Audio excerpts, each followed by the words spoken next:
Hello and welcome to Dialogue. China is to include New Zealand in the list of unilateral visa-free countries. The news was announced by Chinese Premier Li Qiang during his visit to New Zealand, the first such trip in 7 years. The two sides also officially launched negotiations on the services trade as part of the update to their free trade agreement. So what is the state of the bilateral ties? How is the relationship being affected? Probably by the U.S. strategic competition with China. And how can the two countries manage their differences to further boost their relationship? Join us for our discussion today, live from Beijing. I'm Xu Qinduo.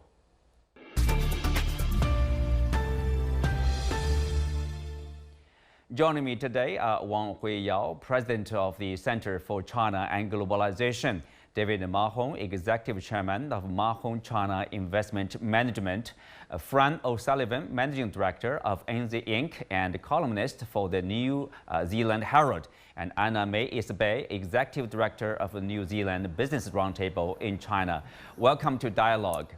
So let's start with the relationship, in particular the trade ties between the two countries. So Fran, I will start with you. How do you, characterize this trade relationship between the two countries? We have the numbers of 38 New Zealand dollars in terms of the total trade volume between two countries, or more than 23 billion US dollars. So tell us more about that. Well, I guess the trade relationship has grown exceptionally fast. If we go back to when we started talking about an FTA, it was only 4 billion New Zealand dollars between New Zealand and China. So over that period of time, some 20 years, you can see to where we've got to today. I think the relationship is cordial. It's been through, obviously, pressures during COVID, for instance, with some of our exports. But through that time, we did keep exporting. I guess the areas which have been under pressure have probably been education and also tourism coming into New Zealand, and that's been a result of COVID. We heard today during various meetings with the Premier and hearing from Air New Zealand and others that they expect recovery to about 70% of the pre-COVID for tourism by the end of the year.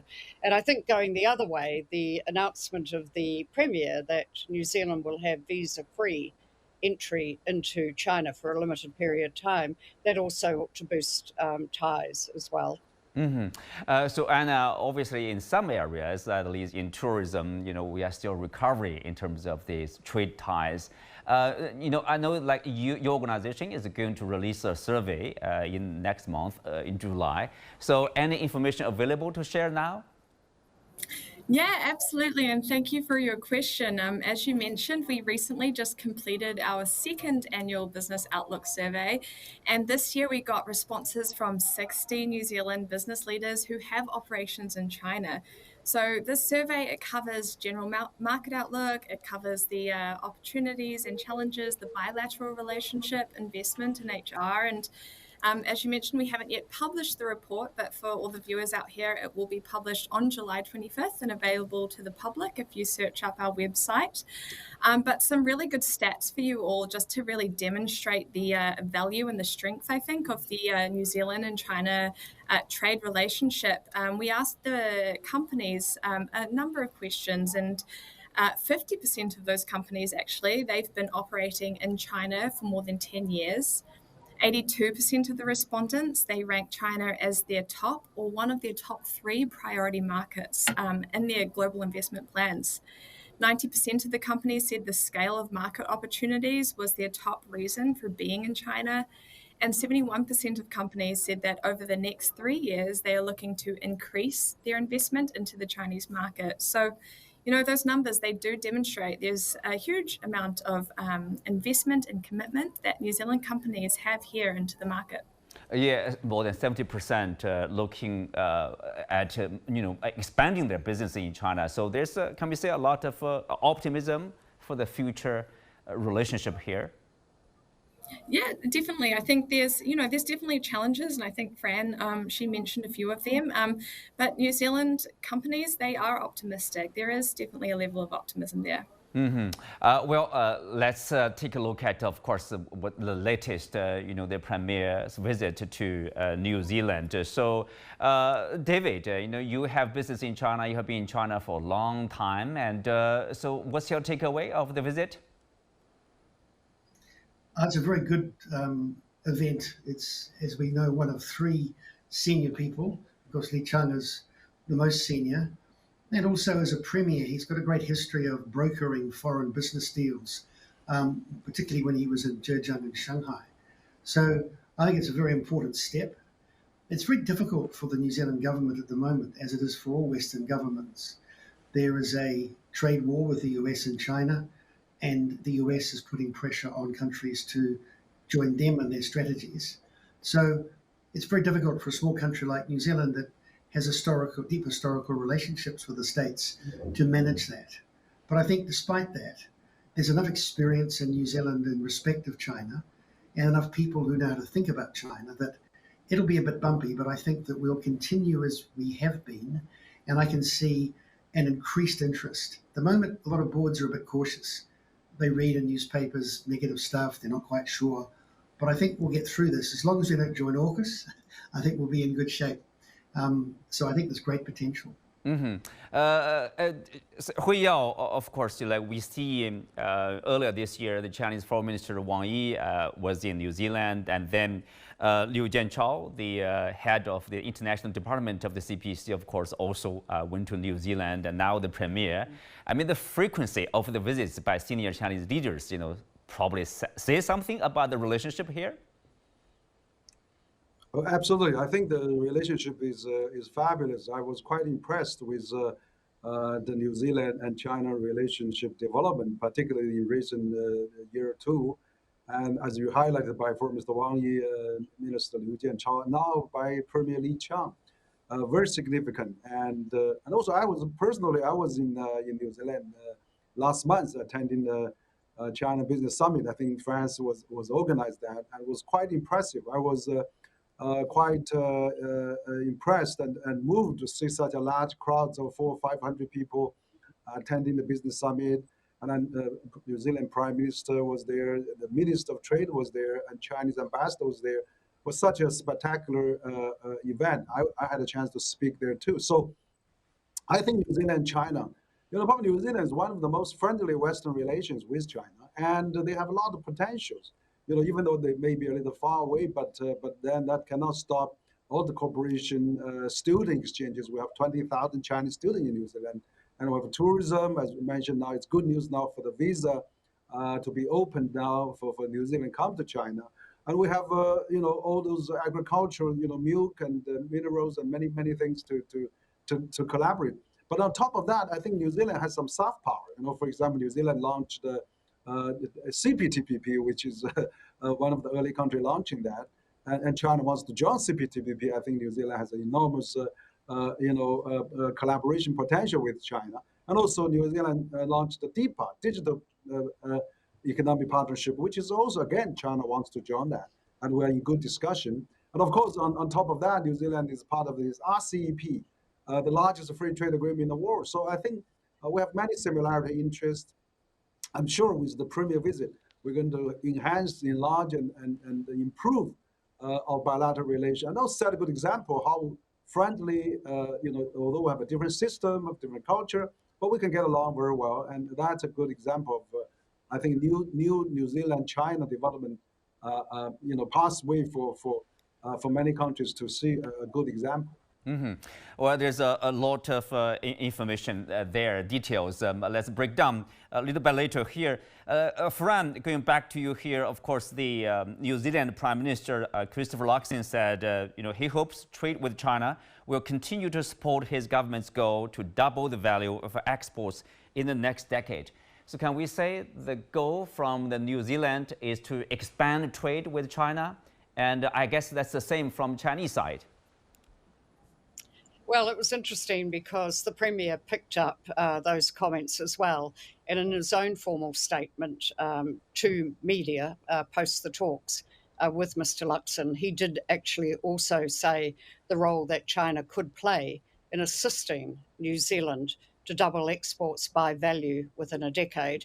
And I guess movement on the services, trade is part of that, various new areas of cooperation, talking about working together in terms of scientific collaboration. And I think today in New Zealand, he did go and visit a plant and food research place in scientific establishment in Auckland. He was keenly interested in that. And in the various dialogues I have observed today, particularly one he had with 18 CEOs, he was asking them what particularly they wanted to also achieve in China and how China could help. In an exercise in soft power from China's side, I think it was pretty successful today with the New Zealand business community, and that probably offsets some of the other issues around China and also the United States, which have permeated dialogue in New Zealand in recent months. Fran, of course, tell us more about, for those who are not familiar with this relationship in terms of trade, for example, what China buys from New Zealand and vice versa, and what's the potential in what area we are looking at for expansion? Well, I think dairy is still very much our major export internationally, and I think you have to think as our trade is kind of like, as it's been put to me, kind of like an Eiffel Tower. We have several large companies at the top, and then we actually funnel out to a lot of small to medium enterprises. So it's the kiwi fruit industry, it's apples, it's meat, it's forestry, it's all of those things. But there's also avenues for newer areas of collaboration and cooperation, around geothermal, for instance, around what's happening in IP, all of that, and creative industries. These are areas, for instance, gaming. These are areas where there's commonality between New Zealand and China. But to get to those big numbers, we have to continue to grow with China and at the same time expand our footprint as China is doing into Southeast Asia, for instance. I mean, those markets, if we are in at an earlier phase, over time, and if we grow with those markets in the way we have with China over 10, 20 years, that also ought to make our trade much more substantial. Much more substantial. Anna, earlier you mentioned about New Zealand companies, their commitment to China market here rather. So tell us, in what area they are concentrating or what area they are looking at to expand their business in China. Yeah, absolutely. So, during our survey, the New Zealand companies, they highlighted a couple of following market opportunities for them. So, number one, it was expanding into new cities and regions, especially those tier 2 and those tier 3 cities. Those are priority. China's urbanization rate, it's reached already 66.16% as of 2023. And, that's really leading to a growth in the middle class. New Zealand products, particularly our food and beverage offerings, they are premium and they are well positioned to target and expand into those growing middle class segments in these cities.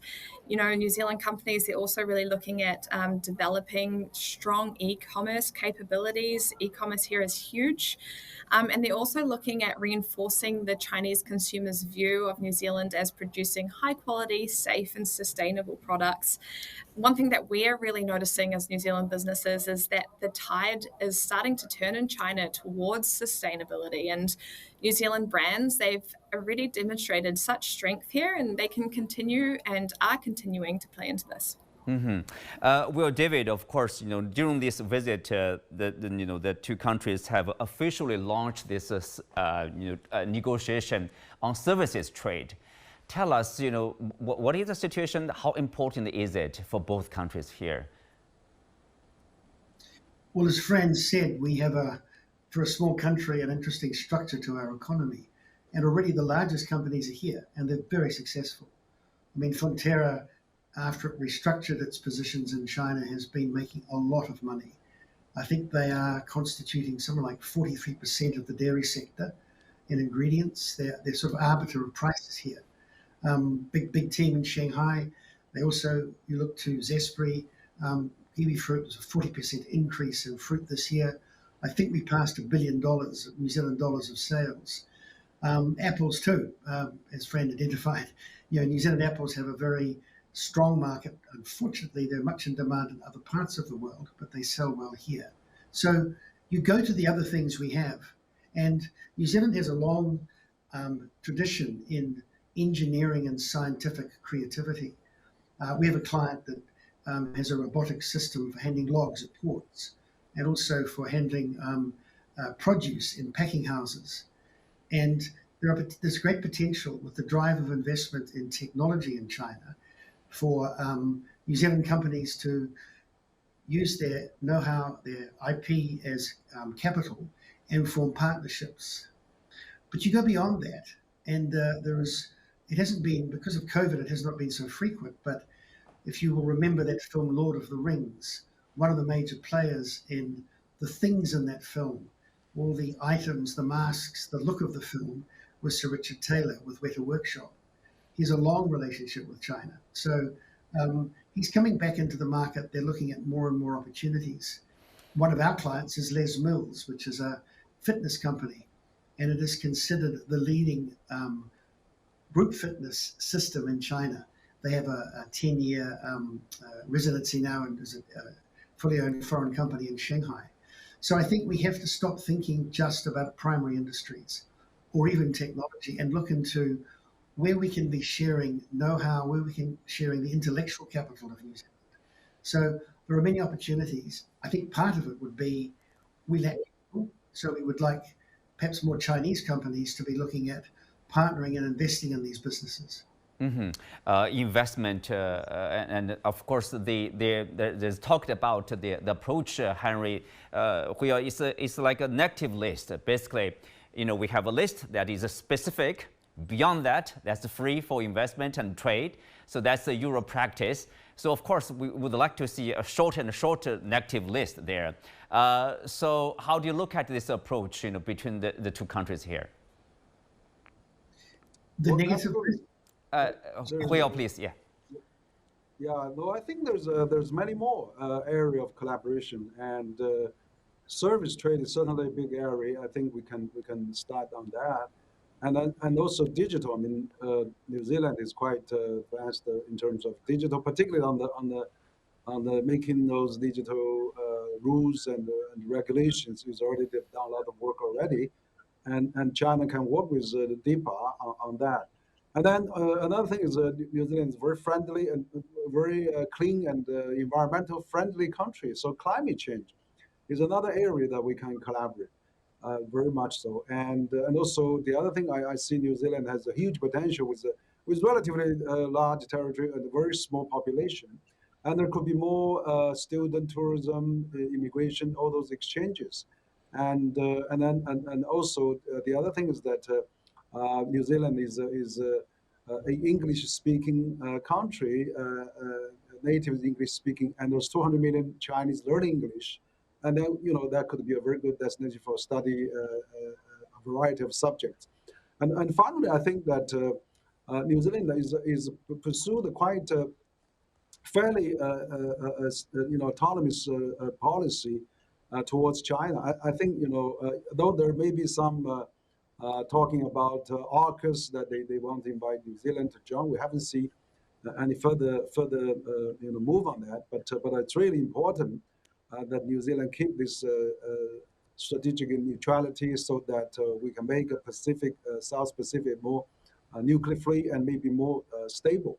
And so I think also on the multilateralism, New Zealand has been very active in the WTO, WHO, or UN system. I think China and New Zealand can also work in many other areas. So even though we have a different cultural system, but many ways we see the things that we can work together, particularly on the trade, even corporate governance, digital, artificial intelligence, you name it. There's so many new areas that New Zealand can be a very good partner to collaborate. We can work in the third countries, developing countries. We can partner with New Zealand companies, and of course, New Zealand brand has a premier. So I was at the conference in New Zealand last month, and I saw a lot of pharmaceutical, some natural food company if they carry a New Zealand brand or made in New Zealand, that would be premier to sell in China as more healthy, more affordable product. So I think the cooperation between China and New Zealand, the potential is enormous, and we can continue on that, and also the culture and all those exchanges. It's a good example of how a Western country collaborate with China can produce a win-win situation for all of us and for the world. Yeah, Harry, you mentioned earlier about CPTPP. China has applied to join such a free trade deal, and also DPA, Digital Economic Partnership. Where is the application now, and how much do we know about the stance from the New Zealand government? How supportive is it? Well, I think on those two initiatives, CPTPP is already a very high standard 21st century trade agreement, which started originally by New Zealand, Singapore, and four countries as TPP, and later US and all the other Japan, Canada, Australia all joined in now. And so you can see New Zealand was a free trade promoter at the very beginning. And I think on that front, China Minister of Foreign Commerce, Minister Wang, has actually applied to join CPTPP to New Zealand because they are the deposit country of the documents of the New Zealand of the CPTPP now. So I think New Zealand could have a lot of potential to really help Chinese companies to meet the standards and to have a more familiarization with the rules and regulation. So I think there's some discussion going on, but we hope to have more New Zealand support and also collaboration, and more in terms of making the guidelines and the rules and more accessible. But I'm very hopeful is this DPA, digital partnership, which is right now only New Zealand, Singapore, and Chile, and then there's only 3 countries, and then probably another country wants to join South Korea, and then China would be really interesting to join that. China being the second largest digital country in the world would love to join, and then New Zealand already have as a founding member of the DPA, could give a more access to talk to China, and also bring China into this new alignment, so that we can expand the global digital. So all those things you can show that New Zealand, even though it's not a huge country, but have a lot of important role to play in promoting the trade, in promoting the balanced globalization, and then in promoting cooperation with China. So I would really see that as a really a soft power of New Zealand. I would like to see that bridging the gap between China and the Western countries, bridging the gap between China and the U.S. even, or other Pacific countries. So also for the APAC, we've been working for APAC, and New Zealand is an important country for APAC, Australia and many others. Let's all work on that to continue to uphold the spirit of free trade, and maybe realize Asia-Pacific Free Trade Agreement, which is a proposal made by APAC many years ago. Let's continue to do that. Mm-hmm. So we should not lose APAC, even though we are talking a lot about Indo-Pacific now. Right. Asia-Pacific is still very relevant and important. Mm-hmm. Well, David, of course, there's a big picture. Earlier we mentioned more or less about U.S. strategic competition with China, U.S. policy on China. Somehow countries in the middle, they are under pressure, to choose side. We have Prime Minister Luxon, had stated that New Zealand, China engage where we have shared interests, and we speak frankly and constructively with each other. Where we have differences, and local media reported the visit took place at a time when security concerns threatened to overshadow a relationship dominated by trade. What do you make of that? What kind of security interests here that are seen as threats?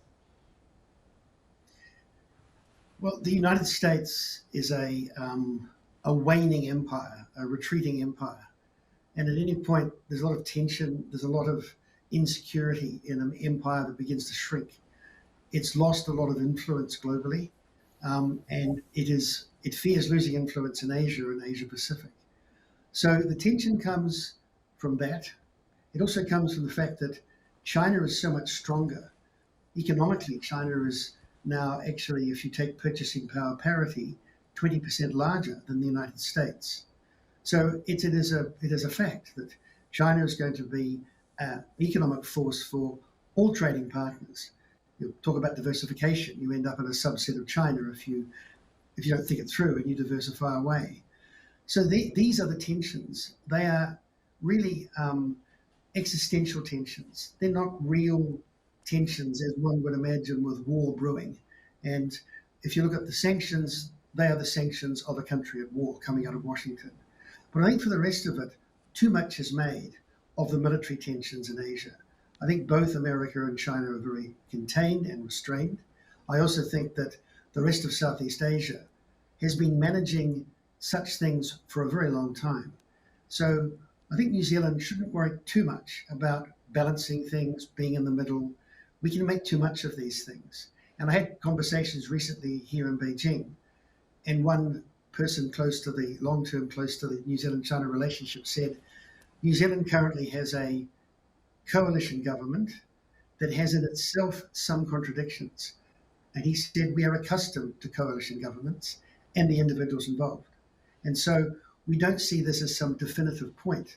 But now New Zealand is talking more about a closer relationship with America or these security issues. It's a sort of echo that goes around a lot of Western countries' conversations. But in reality, there isn't really anything that could blow up soon. I don't think anyone wants direct confrontation.